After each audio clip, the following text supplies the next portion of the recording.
Vous allez bien? Oui, bienvenue. Je m'appelle David, je suis pasteur de l'Église. Bienvenue si vous êtes en ligne sur place. On poursuit la série, justement, comme Carl l'a introduit, la série sur les questions que Jésus avait pour nous. Et je vous invite déjà à tourner avec moi, sans plus tarder, dans Jean 13. Je vais lire les versets 33 à 38. On va se mettre tout de suite dans le bain pour voir quelle était cette question-là. Puis ensuite, regarder qu'est-ce que ça veut dire pour nos vies. Donc, Jean 13, à partir du verset 33, ça va comme suit, c'est Jésus qui parle. « Mes petits-enfants, je suis encore avec vous pour un peu de temps. Vous me chercherez et ce que j'ai dit aux Juifs, vous ne pouvez pas venir où je vais, je vous le dis à vous aussi maintenant. Je vous donne un commandement nouveau. Aimez-vous les uns les autres comme je vous ai aimé. Vous aussi, aimez-vous les uns les autres. C'est à cela que tous reconnaîtront que vous êtes mes disciples, si vous avez de l'amour les uns pour les autres. » Alors, Simon-Pierre lui dit, « Seigneur, où c'est que tu vas? » Jésus répondit, « Tu ne peux pas me suivre maintenant là où je vais, mais tu m'y suivras plus tard. » Seigneur lui dit, « Pierre, pourquoi est-ce que je ne peux pas te suivre maintenant? Je donnerai ma vie pour toi. » Et Jésus répondit, « Tu donnerais ta vie pour moi? En vérité, je te le dis, le coq ne chantera pas avant que tu ne m'aies renié 3 fois. » Je vais prier, puis après ça, on va regarder ensemble cette question-là que Jésus a posée. Dieu, on va te dire merci parce que c'est ta parole qu'on veut ouvrir ce matin et puis on sait que tu vas venir nous parler. Chacun d'entre nous, peu importe là où on est dans notre parcours avec toi, qu'on soit tes enfants, qu'on soit tes disciples, qu'on soit plutôt en train d'essayer de découvrir qui tu es, que tu puisses venir, Dieu, notre prière, c'est que tu viennes répondre aussi à nos questions et puis que peut-être par cette question-là, ces questions que tu vas nous poser, que tu nous permettes de pouvoir réfléchir, de pouvoir aller plus loin que ce qu'on a peut-être déjà réfléchi jusqu'à maintenant pour découvrir qui tu es, découvrir de quelle façon est-ce que tu veux qu'on te fasse confiance. C'est en ton nom, Jésus compris. Amen. Amen. Vous avez certainement entendu parler le Talk of the Town. Quand je dis the town, c'est on parle autour du monde. Là. Il y a plusieurs choses qui, dans la dernière semaine, les derniers jours, ont fait le tour du monde à travers, par exemple, les Olympiques. Et ce que je veux vous entretenir, ce que je veux vous parler, c'est pas la cérémonie d'ouverture. On en a entendu parler sur un bar puis sur l'autre. C'est pas non plus là où le boxeur, je pense que c'est la boxeuse qu'on devrait dire, je pense que c'est vraiment ça. Mais c'est pas tant de ça non plus qui, je trouve, et le Talk of the Town, c'est plutôt Youssouf Diket ou je sais pas trop quoi, moi, comment on prononce son nom. Est-ce que vous avez vu sa face? OK. Tout le monde l'a vu, là. Tu sais, le gars qui est comme la Turquie qui a envoyé son tueur à gages aux Olympiques. Et puis, ça a été le Talk of the Town. De voir ce gars-là à comparer, par exemple, les autres compétiteurs de la même compétition avec les protège-oreilles, tu sais, complètement sur les oreilles, avec des trucs sur les yeux et puis des postures incroyables. Lui, la main dans la poche, le T-shirt, 2 petits bouchons chez Dollarama. Et puis, son fusil, il n'y a pas un œil qui est fermé, il y a juste ses lunettes de comptable. Et puis, il tire la cible et puis il finit 2e avec la médaille d'argent. Il y en a qui spéculaient en disant il a comme ciblé, comme il a fait exprès pour la 2e médaille d'argent pour pas attirer l'attention trop là, sur ses talents de tueur à gages.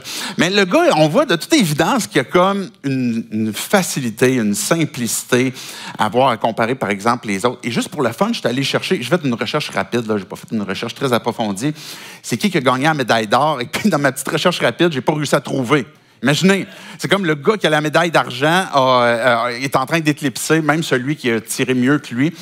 Ça, c'est le Talk of the Town. C'est des athlètes olympiques. On parle de lui, puis on parle de plein d'autres qui gagnent des médailles actuellement. Mais c'est des gens qui ont consacré leur vie à un sport.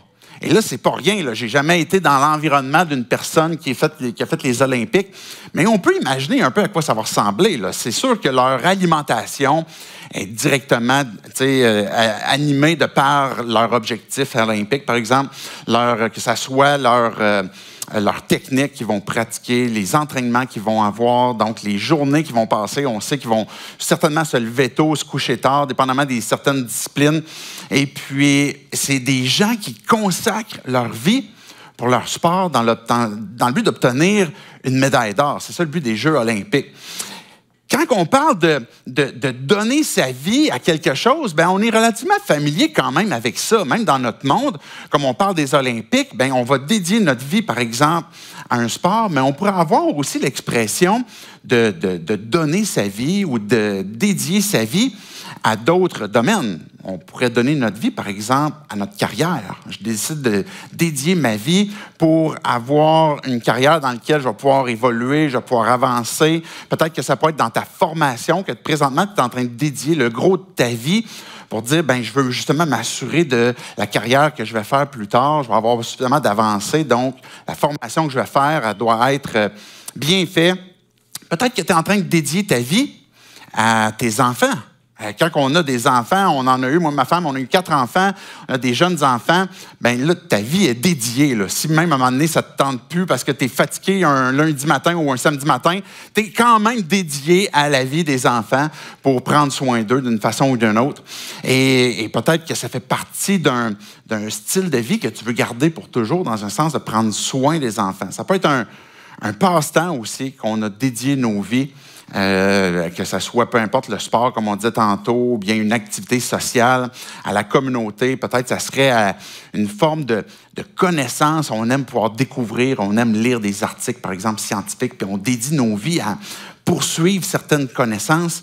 On est relativement familier avec ça. Qu'on soit croyant ou pas croyant, bien, de donner sa vie à quelque chose, à un sport, à une carrière, à une formation, etc., bien, on comprend ce que ça veut dire. Ça implique le fait que le gros de notre temps, de notre cœur, de nos décisions sont orientées en fonction de ce sur quoi on veut donner notre vie. Et quand on parle de cette expression-là dans un contexte religieux, bien là, tout d'un coup, on comprend aussi le sens, puis ça peut prendre d'autres couleurs aussi. De donner sa vie dans un contexte religieux, bien, peut-être que ce que vous avez en tête, si vous dites, bien, moi, j'ai vu des missionnaires, j'ai vu des gens qui ont consacré leur vie, qui se sont dédiés, par exemple, avec un orphelinat en Amérique latine, avec d'autres qui sont partis en Europe ou en Afrique, ou qui sont partis, peu importe où ça serait dans le monde, ou même au Québec. On a des missionnaires québécois qui sont au Québec comme missionnaires. Peut-être que vous les voyez, puis vous dites, hey, ces gens-là ont dédié leur vie, puis c'est incroyable, et puis pour la cause de Christ. Et peut-être que à votre perception, vous diriez, ben, moi, dans le contexte religieux, quand que j'entends parler de donner sa vie, pour moi, ça évoque l'aspect un peu fanatique, un peu radical d'une personne qui est prête à mourir puis à faire mourir pour sa foi. Et ça fait partie, malheureusement, de la réalité aussi, qui n'était pas la volonté de Dieu, certainement, mais que dans le monde, aujourd'hui, il y a des guerres qui se produisent parce qu'il y a des gens qui, dans leur perception religieuse, ben, ils vont, oui, donner leur vie, mais ils vont vouloir en prendre aussi pour une certaine cause. Ils vont avoir dédié leur vie à ça. Peut-être que ça pourrait être des martyrs. Tu penses à des gens qui ont donné leur vie, mais actuellement, au Québec, il n'y a pas grand monde qui perd leur vie pour leur foi. Je ne sais pas si ça remonte à quand est-ce que c'est arrivé, là, si c'est arrivé. Mais dans le monde actuellement, il y a quand même des pays où il y a des chrétiens. Il y a des gens qui perdent leur vie à cause de leur foi, parce qu'ils s'identifient comme étant chrétiens. Et il y en a plusieurs pays. Vous pourriez aller voir le site Internet, j'aurais dû le noter d'avance, qui, je pense, c'est Open Door, qui explique un peu les différents pays, puis c'est quoi le pourcentage, justement, de martyrs, de chrétiens qui sont tués à chaque année dans ces pays-là. Ça donne l'occasion de prier pour eux. Ça peut être aussi, quand on parle de donner notre vie dans un contexte où on parle de la foi, bien, ça pourrait être dans un contexte chrétien, peut-être plus, j'espère, modéré que, comme on disait tantôt, les extrémistes qui donnent leur vie de façon radicale. Mais quand on vient à la foi chrétienne, on vient à Christ, bien là, on se dit, OK, mais je veux donner ma vie.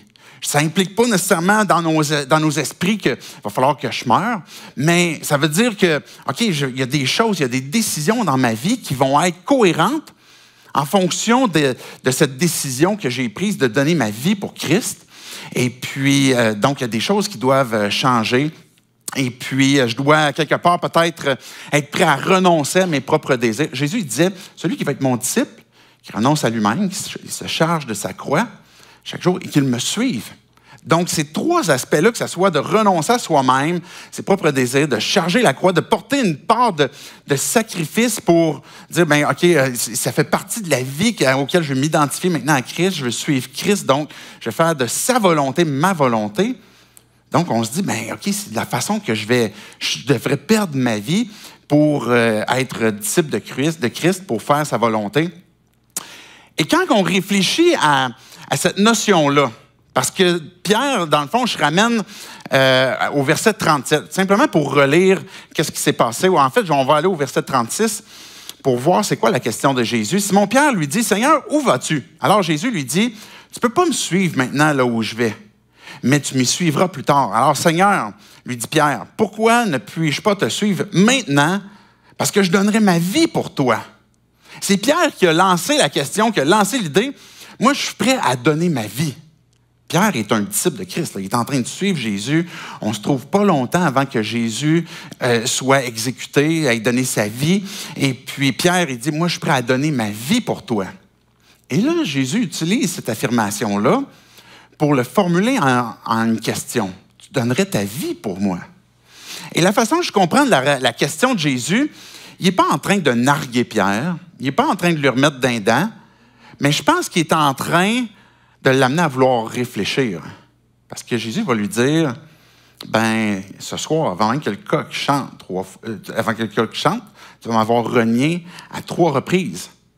Donc, Pierre, il dit, moi, je suis prêt à donner ma vie. Et là, nous autres, on entend ça dans notre jargon peut-être chrétien ou notre jargon qu'on entend un peu dans notre monde aujourd'hui. Et ce que ça vient générer, c'est peut-être un peu ce qu'on connaît de la suite de Pierre, c'est que on le sait qu'à un moment donné, un jour ou l'autre, on va échouer, on va manquer. Jésus, je te donne ma vie. Pierre, il dit, je suis prêt à donner ma vie pour toi. Jésus, je suis prêt à te suivre, je suis prêt à vouloir faire ta volonté. Puis on réalise un jour ou l'autre qu'on a manqué, on a échoué. Dans le cas de Pierre, il a échoué lamentablement. Là. Puis on connaît un peu son histoire, je vais la rappeler tantôt, mais il a vraiment manqué. Et peut-être que cette notion de prendre notre vie pour la donner, ben si tu es présentement peut-être à la recherche de Dieu, c'est quoi l'Église, c'est quoi le christianisme, c'est quoi de suivre Christ, c'est quoi que peut-être que tu as quelqu'un dans ton entourage qui se dit chrétien, puis tu veux découvrir un petit peu plus c'est quoi, mais peut-être que pour toi, justement, la notion de donner sa vie à Dieu, c'est quelque chose qui te refraine, parce que tu te dis, ça va impliquer quoi dans ma vie? Ça veut-tu dire que il va falloir que j'abandonne des habitudes, il va falloir que j'abandonne certaines choses, il va falloir que j'arrête de faire ci ou ça. Est-ce que je vais perdre mes dimanches matins? Est-ce qu'il va falloir que j'aille à l'église puis je ne pourrai pas dormir? Est-ce que je vais devoir quitter mon chum, ma blonde? Est-ce que mon mode de vie va devoir changer? C'est peut-être les préoccupations que tu as ou ce que tu te dis, OK, tu sais, devenir chrétien puis de dire je suis un chrétien, c'est une chose, mais de dire un chrétien qui donne sa vie à Christ, est-ce que je suis prêt à ça? Et la question est légitime. Et même si tu es chrétien, c'est peut-être toi aussi une question où ce que tu te dis, ben je sais que, OK, à un moment donné, comme Pierre, moi aussi j'ai manqué, puis moi aussi je vais manquer, puis peut-être que je vais avoir de la misère à rattraper tout ça, puis peut-être que tu sais, je sais pas, c'est la période des camps ces temps-ci, là, il y a comme un peu un truc qui se fait dans les camps, des fois pendant les camps d'ados, même les camps de famille. Puis là, le soir, maintenant, il y a un feu de camp le vendredi soir, qui est comme la dernière journée. Puis là, où est-ce que tout le monde va se consacrer. Puis là, il y a le feu de camp. Puis là, si tu as donné ta vie à Christ, puis si tu veux lui te consacrer pleinement, mais là, prends le morceau de bois ici, puis il va le mettre dans le feu. C'est super, là. C'est vraiment très bien, là, si vous avez pris à un moment donné une décision de dire, je vais me consacrer, puis je vais aller mettre mon bout de bois. Peut-être qu'à un moment donné, tu t'es avancé dans un appel pendant un message, puis ta vie a changé, etc. Et puis, tu as voulu prendre une décision. Peut-être que le 1er janvier, tu as pris une décision, une résolution de « Moi, maintenant, je veux suivre Christ et j'y donne ma vie, puis je ne veux plus m'éloigner à gauche et à droite. » Et là, la réalité, c'est qu'on se retrouve à un moment donné à se questionner « Bien là, j'ai échoué, j'ai manqué. » Depuis le 1er janvier, si tu n'as pas manqué, c'est pas normal. C'est pas normal. OK? Puis je ne suis pas en train de dire qu'il faut que tu ailles manquer, là. Mais la réalité, c'est ça. C'est qu'on manque. Et puis on dit, je te donne ma vie, mais on se retrouve dans une circonstance, des fois, où j'ai pas pu tenir ma résolution quand j'ai mis mon petit bout de bois ou mon 1er janvier, etc. Et puis, est-ce que je suis encore prêt maintenant à lui laisser ma vie? Puis c'est peut-être la question que tu te poses ce matin. Peut-être tu écoutes en ligne, peut-être tu es ici, puis tu te dis, OK, je me suis refroidi parce que j'ai vu que j'ai manqué. Puis là, maintenant, je me pose la question, ben, est-ce que je veux revenir? Est-ce que je suis digne de revenir? Et puis, pas juste si tu es digne, mais peut-être tu te poses la question même, OK, mais si je reviens, c'est parce que je vais-tu manquer encore après? Puis là, peut-être, est-ce que je suis aussi bien de rester juste un petit peu plus loin, peut-être juste un peu plus en retrait, puis plutôt que de donner ma vie, bien, je vais montrer une ferveur modérée. On va dire ça comme ça. Bien, ce qu'on voit dans l'histoire de Pierre, puis ce qu'on voit dans la suite qui va se produire dans le texte qu'on a lu, c'est que Pierre, il est prêt à donner sa vie, et Jésus lui pose la question, est-ce que tu es vraiment prêt? Est-ce que tu es vraiment prêt à me donner ta vie? Puis ce qu'on va voir à travers ça, bien, c'est 3 choses. On va voir l'échec de Pierre. Je vais vous en parler, je vais vous résumer l'histoire. On ne le lira pas, mais je vais vous résumer l'histoire de l'échec de Pierre. Et puis, en fait, qu'est-ce qui a précédé son échec? On va se poser une deuxième question. Comment est-ce que Jésus l'a restauré? Et puis, ça a été quoi finalement c'est quoi que Dieu réserve une fois qu'il nous a restaurés, une fois qu'il a restauré Pierre, pour la suite dans son leadership? La première des choses, regardez verset... simplement pour relire le verset 36, Jésus pose la question à Pierre, « Tu vas où? Il va se passer quoi? Qu'est-ce qui va arriver? » Et Jésus, il répond, « Mais tu ne peux pas me suivre maintenant parce que là où je vais, tu ne peux pas me suivre, mais tu vas me suivre plus tard. » Jésus est en train d'annoncer quelque chose qui va arriver plus tard, mais il va aussi faire une prédiction ce soir même. Tu ne vas pas être prêt à me suivre. En fait, tu vas manquer. C'est quoi la raison qui a amené Pierre à échouer? C'est quoi qui l'a amené à renier Jésus à 3 reprises en face?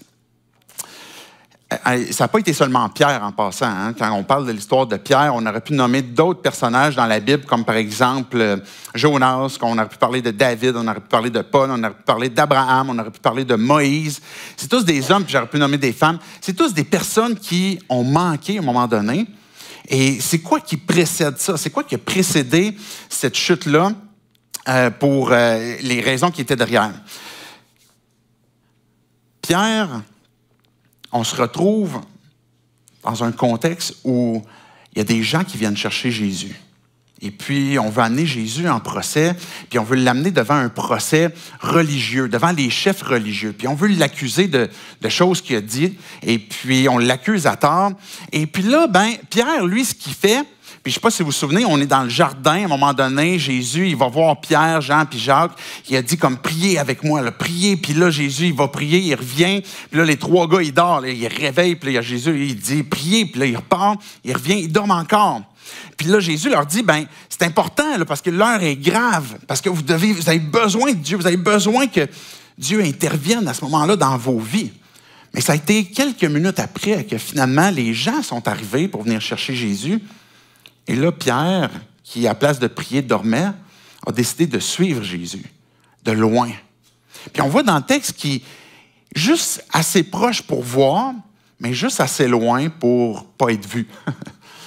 Et puis, à un moment donné, on reconnaît Pierre, puis on dit « Hey, Pierre, je te reconnais, toi, il me semble que tu étais avec ce gars-là. » Puis là, Pierre, une première fois, « Non, non, tu te trompes, c'est pas vrai, c'est pas moi. » Puis on voit dans l'histoire que au début, il a l'air encore relax. Là. Il a l'air encore de comme « Non, non, non, c'est pas moi. » Il faut comprendre là, qu'à l'époque, un rabbi, un maître, ce que Jésus était, puis il y en avait d'autres maîtres qui enseignaient, qui avaient leurs écoles.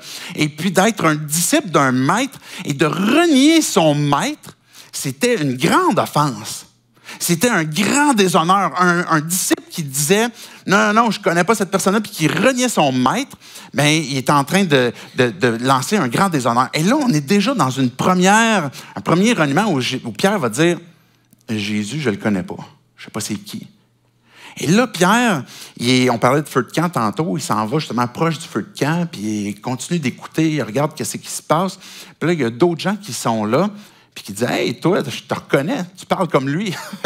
Tu as un langage, tu as son accent, tu viens de la même place, je sais que c'est toi, ça, tu parles comme lui. » Et puis Pierre, non, c'est pas moi. Et puis là, on voit dans le texte qu'il met encore plus d'insistance pour dire, non, c'est pas moi, je le connais pas, je sais pas c'est qui Jésus.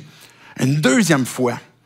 Et puis pourtant, Jésus lui avait dit, si vous vous souvenez dans le texte qu'on a lu, Jésus lui avait dit, avant que le coq chante, ça va me renier 3 fois. Et là, Pierre, peut-être que pour lui, il se disait comme, j'ai peut-être encore une chance, le coq n'a pas chanté. Mais une 3e fois, on approche Pierre. Et là, les gens qui l'approchent sont encore plus sûrs. Hey, je te reconnais, toi. Je t'ai vu, tu étais avec lui. Et là, Pierre va se mettre même à jurer. Puis à jeter cette diffamation-là ou ce déshonneur-là sur Jésus, puis en disant, je vous jure, là, puis je ne vous connais pas, avec imprécation, c'est ça le terme qui est utilisé, je ne connais pas cette personne-là, puis laissez-moi tranquille. Puis après, le coq a chanté. Comment est-ce qu'on se sentirait dans la peau de Pierre, dans ses sandales, à ce moment-là où, pendant tant d'années, on a marché avec Jésus, on a mangé le pain qu'il a multiplié, on a été sur la mer avec lui, il a calmé une tempête, il m'a averti le matin même que j'allais le renier. Le soir, il m'a averti que je devais prier, même à une couple de reprises, j'ai pas prié. Et là, je me retrouve dans une situation où j'ai complètement manqué, j'ai complètement foiré. C'est quoi qui a précédé ça? Cette semaine, une des activités que je fais plus pour mon bien-être psychologique que mon bien-être physique, je vais courir. Ça m'aide à comme décanter certaines choses. Et puis, un soir de semaine, il faisait chaud. Fait que là, ce que je fais pendant ce temps-là, je vais en forêt. Fait qu'il y a une forêt pas trop loin de chez moi. Puis là, il y a des petits sentiers, ça monte, ça descend. Et puis, c'est vraiment un petit sentier étroit. Et puis là, ben justement, j'étais dans un moment où, psychologiquement, j'en avais besoin. J'étais fatigué mentalement.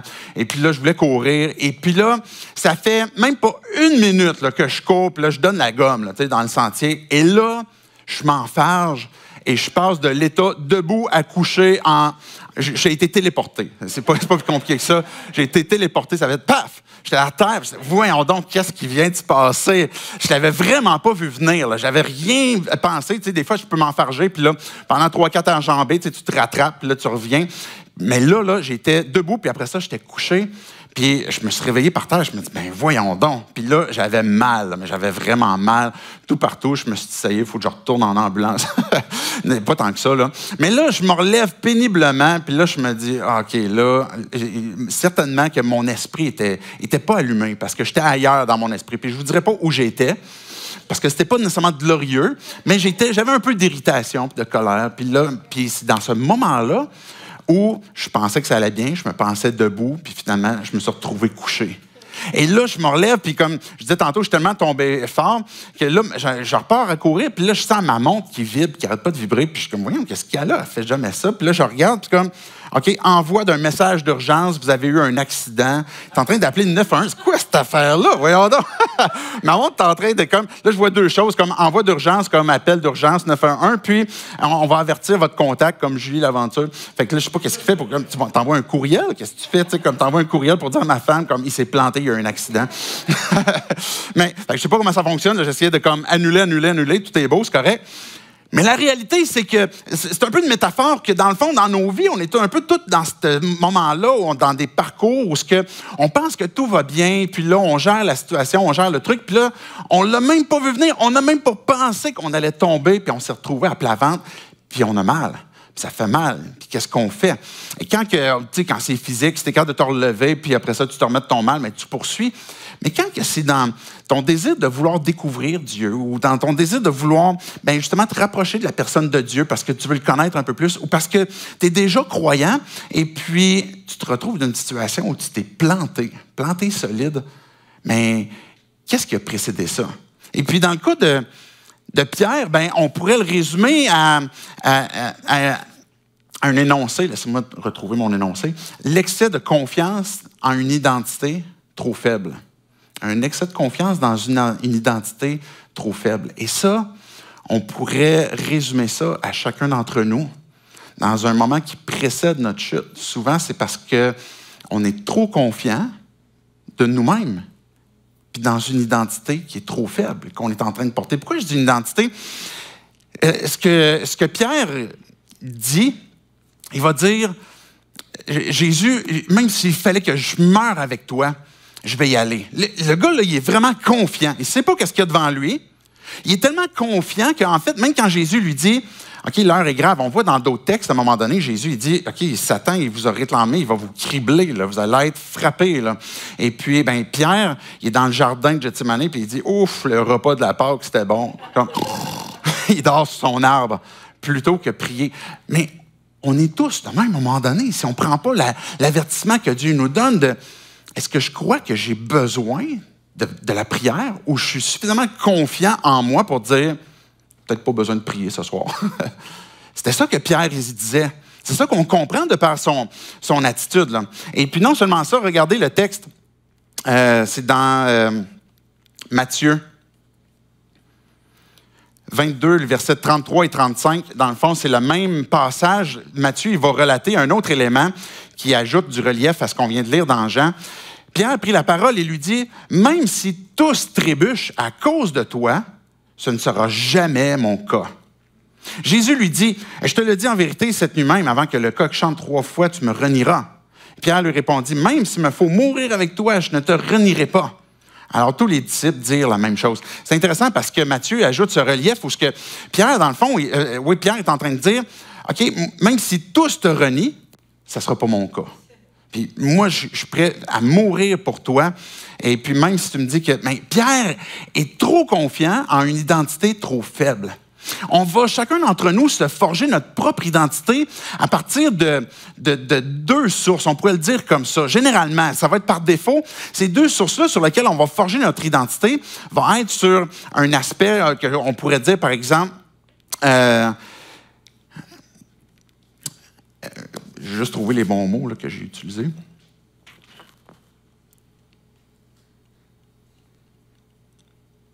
C'est encore là? Oui. OK. Mes notes ne sont plus là. Non, je viens de les retrouver. Il y a 2 approches qu'on peut former notre identité. On va dire l'approche traditionnelle. L'approche traditionnelle est moins populaire de nos jours, dans notre époque, mais elle est encore là. L'approche traditionnelle, c'est qu'on forge notre identité à partir de une communauté comme, par exemple, ma famille. Qu'est-ce que mon père dit de moi? Qu'est-ce que ma famille dit de moi? Qu'est-ce que mon travail dit de moi? Si dans une culture, par exemple, traditionnelle, ancienne, l'identité d'une personne est principalement déterminée par son rôle. Donc, le rôle qu'on va jouer à travers la famille, à travers un clan, à travers une communauté. Et puis, par exemple, d'être un bon père, une bonne mère, un bon fils, une bonne fille. Et c'est l'idée centrale de l'identité. Bien, c'est ce qu'on pourrait dire, c'est c'est une des sources qu'on va utiliser pour forger notre identité à partir de ce que les autres vont dire de nous, à partir du clan, etc. Et puis, ça va apporter une approche aussi d'une forme de valeur ou d'estime de soi. C'est-à-dire que, OK, je vais former mon identité à partir de qu'est-ce que ma famille va dire, qu'est-ce que mon emploi va dire, qu'est-ce que ma communauté va dire de moi. Et puis ensuite de ça, ben, la façon que moi, je me perçois au sein de la famille, au sein de la communauté, mais c'est ce qui va faire en sorte que je vais avoir une haute estime ou une faible estime. Est-ce que je suis aimé de mon père? Est-ce que je suis aimé de ma communauté? Est-ce que je suis aimé de mon travail? Et puis là, si je suis en train de pouvoir répondre à « ben oui, je sais que je suis apprécié, etc. » bien là, notre identité, elle est en train de se forger. Et l'appréciation qu'on peut avoir de toi au travail, de ta communauté, etc., c'est pas une mauvaise chose. Mais en même temps, si c'est ce qui forge notre identité, ça devient une identité trop faible sur laquelle on peut s'appuyer. Par exemple, la deuxième approche, on pourrait l'appeler l'approche moderne, sur laquelle on peut forger notre identité. C'est une identité qui est basée sur qu'est-ce que je ressens au fond de mon cœur?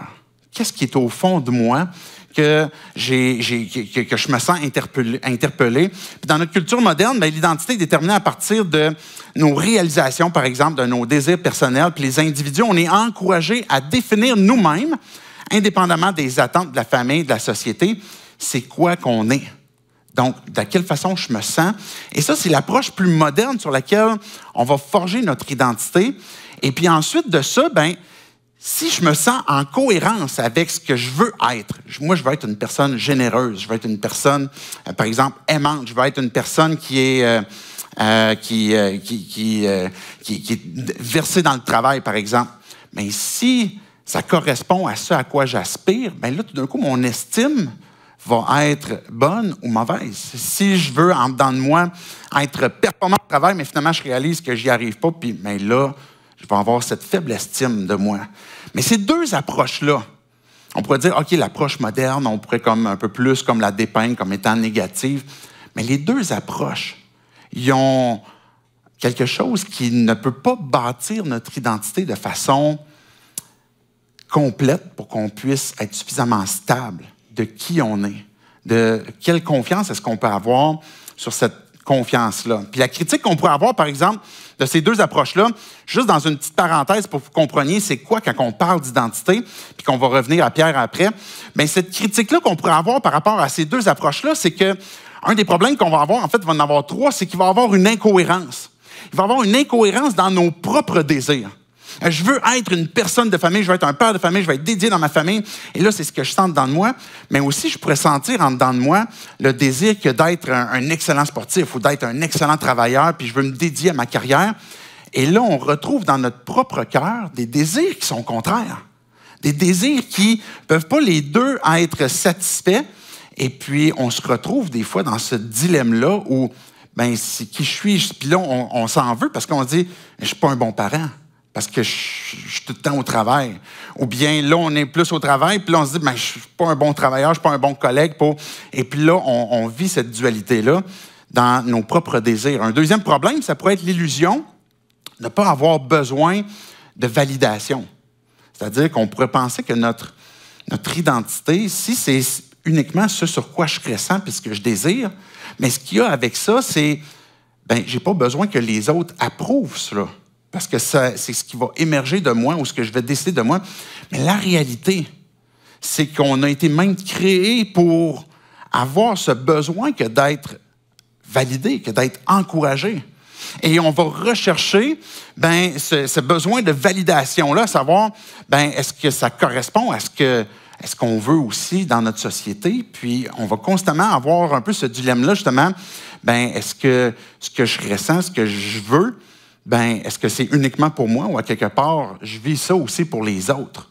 Et là, on est mal à l'aise parce qu'on ne porte plus notre identité clairement juste pour nous. Puis le troisième problème, avant de revenir à Pierre, mais ça pourrait être une pression écrasante finalement qu'on pourrait avoir, tant par l'approche traditionnelle que, OK, qu'est-ce que la communauté pense de moi? On parlait de validation tantôt, mais aussi la performance, le succès. Est-ce que tu es suffisamment performant? As-tu le succès? Là, tu recherches ce que tu as dans le fond de ton cœur, ton identité propre à toi, mais est-ce que tu réussis?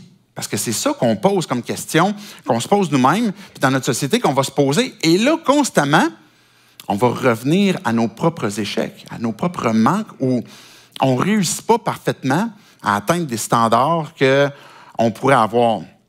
Pierre, quand il a renié Jésus, ben, le texte nous explique comme quoi qu'il suit de loin, il regarde de loin, il veut être là, mais en même temps, il ne veut pas être là. Il aime Jésus, mais en même temps, il ne veut pas être identifié avec Jésus. Au tout début, il était plein de confiance. « Je vais mourir pour toi. » Mais qu'est-ce qui s'est passé que quelques heures après, il était très loin de mourir pour Jésus, là. Il était en train de renier.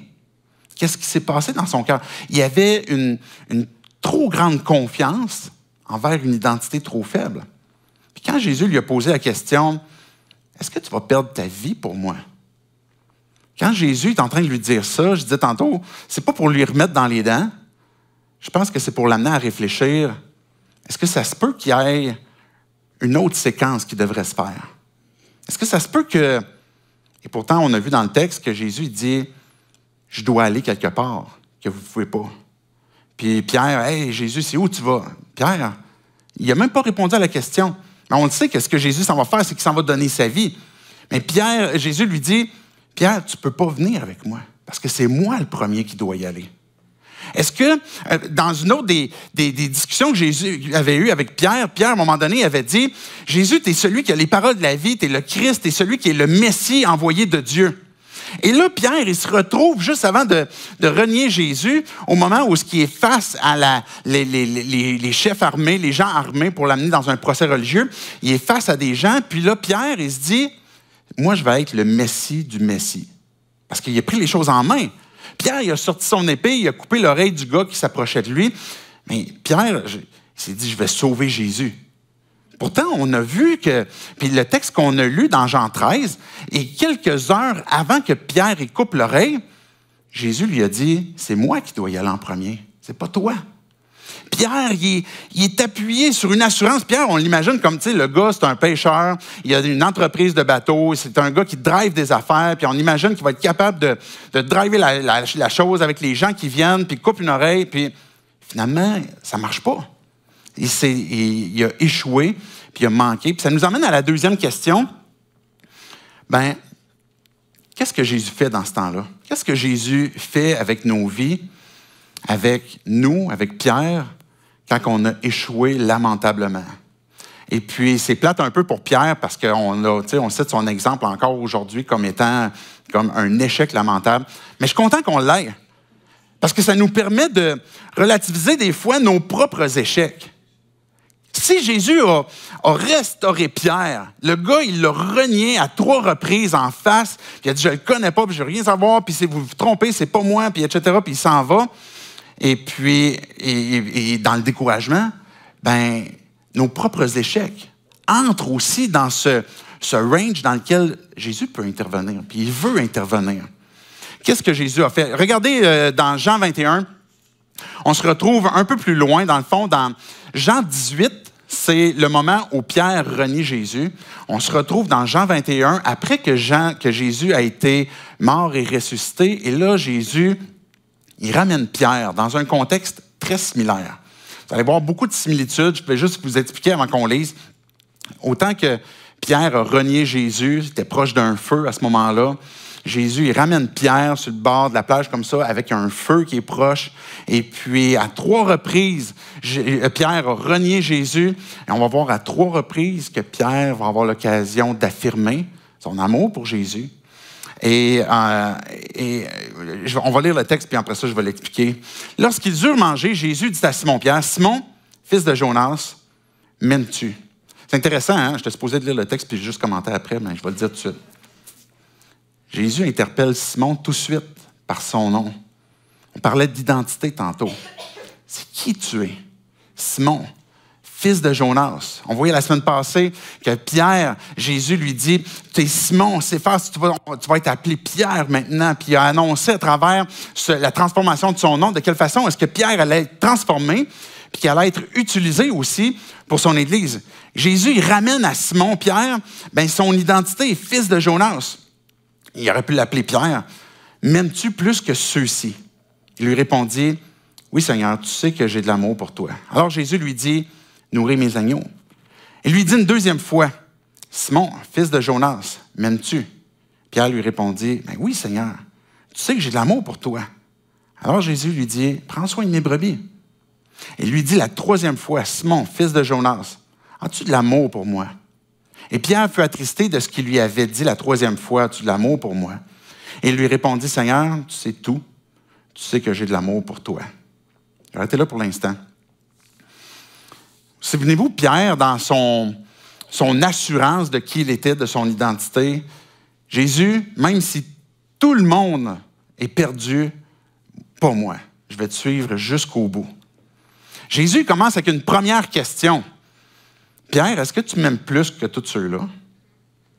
T'en es où maintenant, aujourd'hui, avec ça? Est-ce que tu m'aimes plus que tous ceux-là? Pierre, c'était facile pour lui, là. C'était pas passé énormément de jours entre les 2 événements. Puis il devait certainement se souvenir de sa propre parole. Même si tous ces gars-là se perdent, mais moi, je t'aime plus qu'eux. Pierre, est-ce que tu m'aimes plus qu'eux? Ben oui, Jésus. Tu sais que je t'aime. Et là, qu'est-ce que Jésus lui dit? Paie mes brebis. Prends soin des brebis que je t'ai données. Fais l'œuvre à laquelle je t'ai appelé. Puis là, Jésus, des fois, il est un peu tannant avec ses questions. Les questions de Jésus, c'est ça qu'on voit. Hein? Es-tu prêt à mourir pour moi?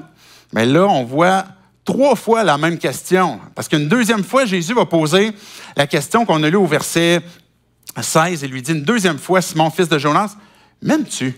Puis là, c'est pas juste une question de « m'aimes-tu plus que ceux-ci? M'aimes-tu? » Puis Jésus emploie un mot ici qui est vraiment un terme comme le premier terme de l'amour qu'il a utilisé, qui est agapé, bien, un amour agapéo, qui est d'aimer d'une façon pleine, sacrificielle. Je t'aime d'un amour où je suis prêt à perdre ma vie.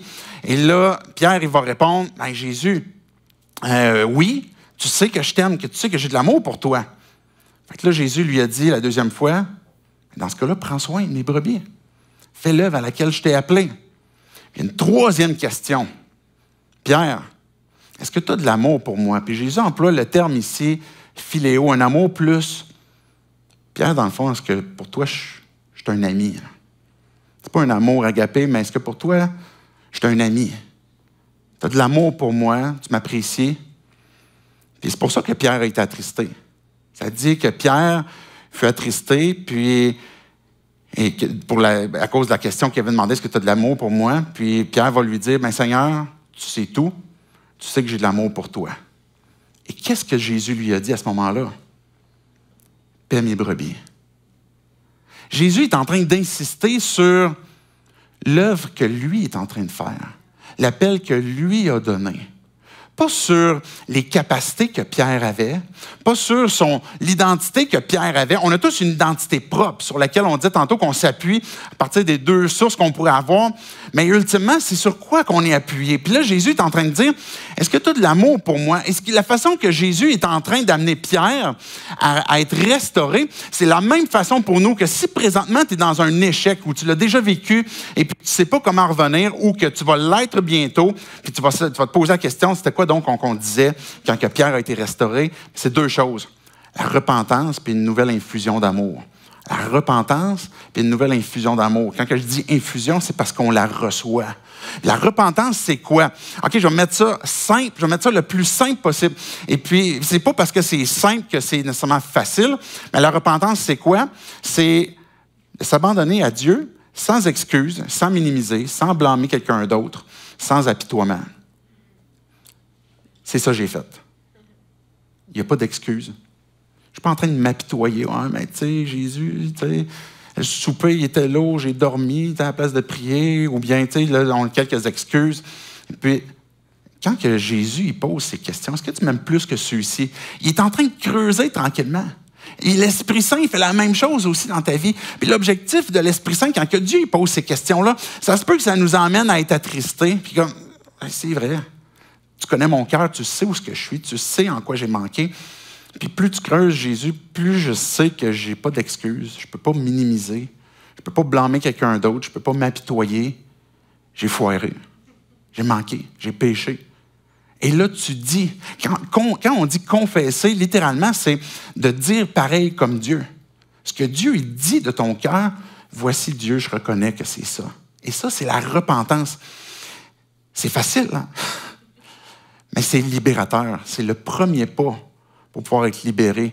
Peu importe les étapes que vous utiliseriez pour être sorti d'une dépendance quelconque, par exemple. Mais la première étape que vous allez voir à chaque fois, que ce soit les AA ou peu importe qu'est-ce que ce serait, c'est justement toujours de reconnaître que j'y arrive pas, puis j'ai besoin d'aide, et puis voici mon état. Donc, la repentance, c'est le premier pas qu'on a besoin de se souvenir, puis que Jésus est en train d'amener Pierre, justement, pour réaliser, oui, je comprends que je ne t'aime pas comme je t'avais dit, plus que les autres, même d'un amour agapé, mais en fait, même d'un amour philéo, finalement, c'est plus ça. Et Jésus lui a dit, paie mes brebis. Quand on parle d'une nouvelle infusion d'amour, c'est d'abandonner notre justification personnelle de je veux me justifier, je veux expliquer ou bien je veux me défendre de pourquoi est-ce que ces choses-là se sont passées. Je disais tantôt que ce soit de minimiser, blâmer quelqu'un d'autre. Mais on doit cesser de se baser sur notre propre fidélité pour dire c'est pour ça que Dieu m'aime. On a besoin d'arrêter de se baser sur nos propres performances pour dire c'est la raison pour laquelle Dieu il veut que je fasse son œuvre. Et c'est ça qui fait que notre identité trop faible, c'est qu'elle est basée sur des accomplissements ou une validation ou des succès que l'on a. Mais à un moment donné, l'échec arrive. Et pourquoi qu'on va se relever? Pourquoi est-ce qu'on va être restauré? Et puis peut-être que j'aimerais vous ramener à la série qu'on a déjà faite il y a un certain temps, qu'on avait appelée POV, le point de vue de Dieu sur toi.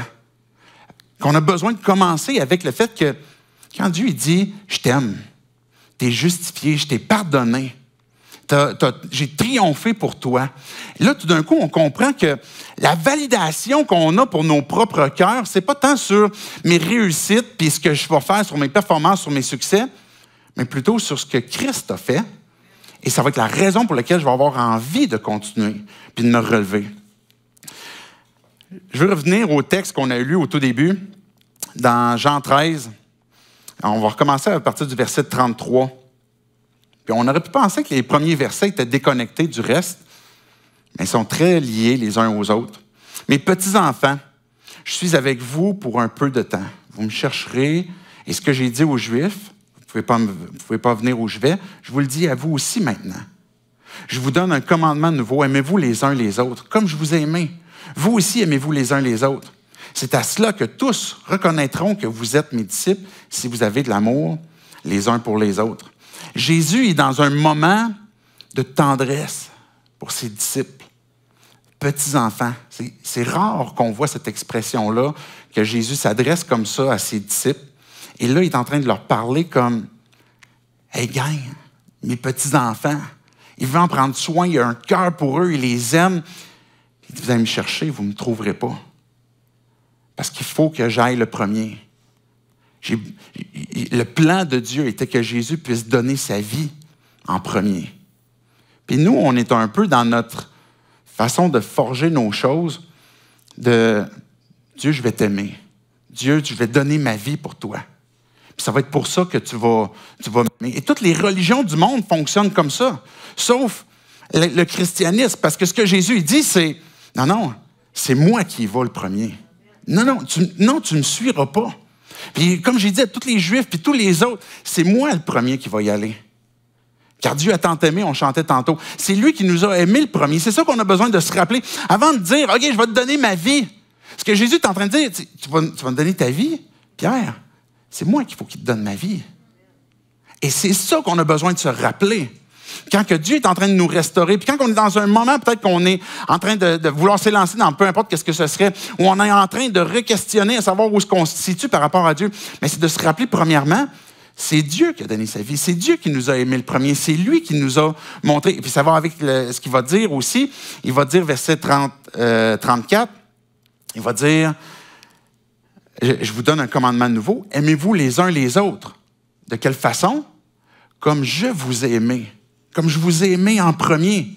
Vous aussi, aimez-vous les uns les autres. À cause de ce que Dieu a fait, voici notre nouvelle motivation maintenant à le faire. Et c'est ça qu'on parle quand on parle d'une nouvelle infusion, de cet amour-là qu'on a besoin. Mais on se repent, puis on a besoin de se rappeler la vérité que Dieu m'aime. Il m'a aimé le premier. Puis quand que Pierre a été restauré par Jésus, Pierre, il était dans la honte. Il devait avoir la tête basse. Puis Pierre, tu m'aimes comment dans le fond? Mais Jésus lui a rappelé qu'il l'aime. Puis même, en fait, la suite, là, puis je ne voulais pas trop étirer le texte, mais la suite, c'est Pierre, il se tourne, puis là, en fait, Jésus lui dit, « Pierre, un jour, tu vas mourir pour moi. Un jour, tu vas donner ta vie pour moi. » Puis c'est ça qu'on voyait dans notre texte aussi, dans Jean 13. Jésus, il disait, « Tu vas me suivre plus tard, mais pas maintenant. Maintenant, c'est moi. » Et c'est tout le temps ça, le pattern, c'est qu'on doit se souvenir que Dieu est en premier, que Dieu nous a aimés le premier. Et c'est la raison pour laquelle on veut se relever. C'est la raison pour laquelle on veut être restauré. Et puis Pierre va dire, Jésus va dire de Pierre, plus tard, tu vas donner ta vie pour moi. Puis même quand Jésus marchait sur la rive avec Pierre, puis il lui rappelait, Pierre, est-ce que tu m'aimes, est-ce que tu m'aimes, est-ce que tu m'aimes? Puis là, il dit, paie mes brebis. Mais là, Jésus, il va dire, tu sais, Pierre, tu vas donner ta vie pour moi. Un jour, tu décideras même plus pour toi-même. Tu vas perdre ta liberté, puis tu vas souffrir. Puis on connaît par l'histoire que Pierre est réellement mort, martyr. Mais là, Pierre, à un moment donné, il se tourne de bord, puis il voit un autre disciple. Puis là, hey, Jésus, il va se passer quoi avec lui? Déjà là, Pierre est en train de reperdre le focus. Puis vous vous souvenez de ce que Jésus a dit? Mets-toi de tes affaires. C'est pas de tes oignons, c'est pas de tes affaires. Alors, regarde, que t'importe. En fait, c'est ça littéralement qu'il dit. Que t'importe, toi, suis-moi. Jésus est en avant, puis on le suit. Et c'est ça qu'il est en train de nous dire. Quand on a manqué, quand on a échoué, c'est pas dans un état dans lequel Dieu veut qu'on reste. Mais Dieu, il utilise ces circonstances-là pour forger notre identité, pour nous rappeler sa grâce, pour nous rappeler notre besoin de lui faire confiance. Puis il nous rappelle, j'étais là le premier, je suis passé en premier, je t'ai aimé le premier, j'ai donné ma vie pour toi, même quand tu étais le pire.